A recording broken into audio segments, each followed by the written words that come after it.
So back in, I believe, 2014, I joined Planet Fitness over in Santa Ana, which was super close to my house, and it worked out to be really convenient for me because they were open 24 hours.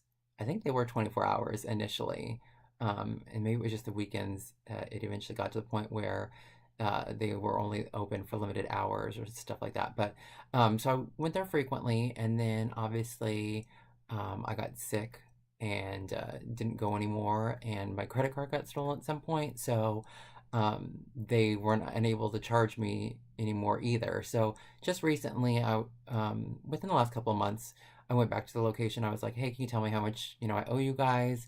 Because I want to pay that off and restart this. So the guy was actually super nice. He even reduced it, even though I was like, "No, I'm not interested. Like, I'm gonna pay, what I owe you guys, because I'm that kind of person." Um, but he still reduced it anyways, even though it was really not that much, and then got me restarted on I have the black card, so I can go to any location. It's about $20 a month, and then annually you pay a certain amount.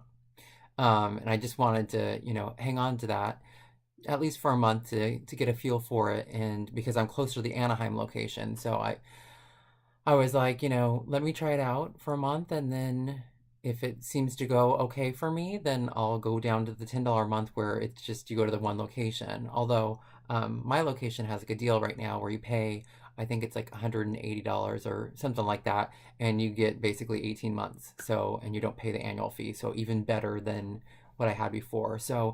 Um, so I started going to the Anaheim location, which is much closer to me, and I think that it's been easy for me to actually go there and get things done. So I've had a couple of times where, one instance, I felt like I might have to leave right in the middle of it, and I think there might have just been too many people around. I try to go, you know, one of the first few things that I do, when I wake up, I try to make that the gym, and I do it every other day. And I try to use, they have their own Planet Fitness app, so you can actually use that instead of a card to check in. You can just scan when you walk in on the app.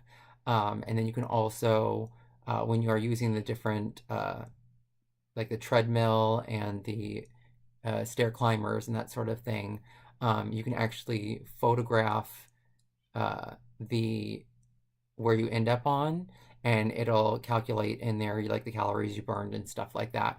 I couldn't get that to work for me because I would try to take the picture and I would still be moving, and so the photograph wouldn't come out very well, or it would be an instance where I would stop moving and the screen would completely get rid of all the information, so then that didn't work either. So I just gave up on that whole thing and just take the calorie amount and I enter that into my MyFitnessPal app, which I use anyways for everything else. So that didn't really work for me. So I got rid of the Planet Fitness app.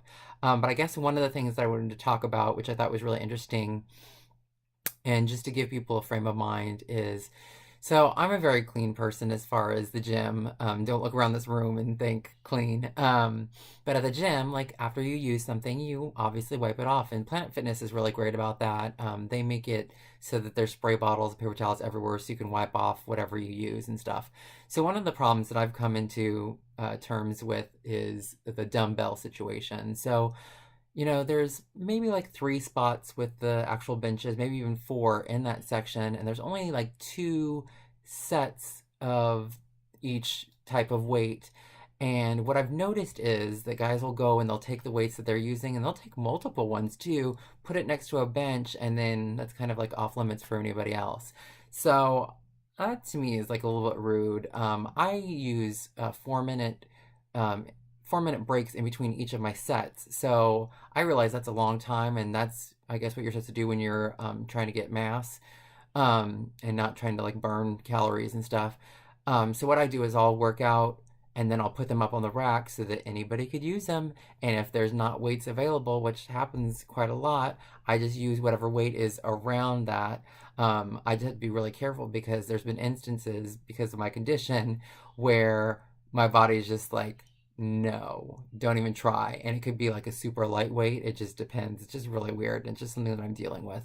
I've also noticed that with my weight tracker, the actual machine, because it tracks the specific exercises that are already loaded in. I've also noticed that some of them, it's not syncing, it's not recognizing that I'm actually doing the exercise that it's trained to do. So I've just gotten rid of those, and so yeah, I guess that would be my big thing is, as far as etiquette, even if you are worried about people not cleaning off the equipment that you're using, and that's why you were like hoarding weights for any reason, um, that still doesn't make any sense because I really feel like not everybody wipes all that stuff down every time they use it. I do, and people will see that. Um, but I just feel like etiquette should be taught once you enter the gym, once you join the gym, and should just be known that if you're not using the weights and you're on some sort of break, whether it be 30 seconds to a minute to 4 minutes to even longer, you should rack it so that other people could use it. Um, because yeah, there was one day, and I think it was the day that I was just like, I might have to leave right now. There were at least four people on the benches, and then four people staggering those people right behind just to use the mirror. So that's a lot of people. It wasn't like it was a dance class or anything like that. So just stuff to think about when you're at the gym, and feel free to comment.